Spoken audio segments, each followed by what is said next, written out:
নিশীথ প্রামাণিককে গ্রেপ্তারে স্থগিতাদেশ দিল supreme court. দেশের শীর্ষ আদালতের নির্দেশ, কলকাতা হাইকোর্টে মামলার শুনানি না হওয়া পর্যন্ত কেন্দ্রীয় স্বরাষ্ট্র প্রতিমন্ত্রী নিশীথ প্রামাণিকের বিরুদ্ধে কোনো কড়া পদক্ষেপ করতে পারবে না পুলিশ। কলকাতা হাইকোর্টের জলপাইগুড়ি সার্কিট বেঞ্চ খুনের মামলায় নিশীথের রক্ষা কবচ খারিজ করে দেওয়ায় শীর্ষ আদালতের দ্বারস্থ হন কেন্দ্রীয় স্বরাষ্ট্র প্রতিমন্ত্রী।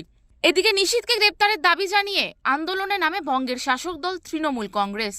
শুক্রবার সুপ্রিম কোর্ট জানায়, ওই মামলায় নিশীথের বিরুদ্ধে এখনই পদক্ষেপ করতে পারবে না পুলিশ। সুপ্রিম কোর্টের নির্দেশে মামলাটি ফিরে এলো জলপাইগুড়ি সার্কিট বেঞ্চে। প্রসঙ্গত 2018 সালে কোচবিহারের দিনহাটায় এক ব্যক্তিকে খুনের ঘটনায় নাম জড়ায় নিশীথ প্রামাণিকের। অভিযোগ, তার নির্দেশেই নাকি চালানো হয়েছিল গুলি। তার বিরুদ্ধে খুনের চেষ্টার ধারায় মামলা রুজু করে পুলিশ।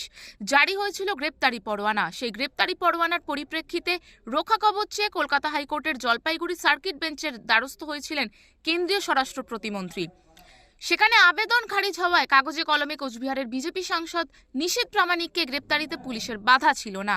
তারপরে আগাম জামিনের আবেদন করে সুপ্রিম কোর্টের দ্বারস্থ হন অমিত শাহের ডেপুটি।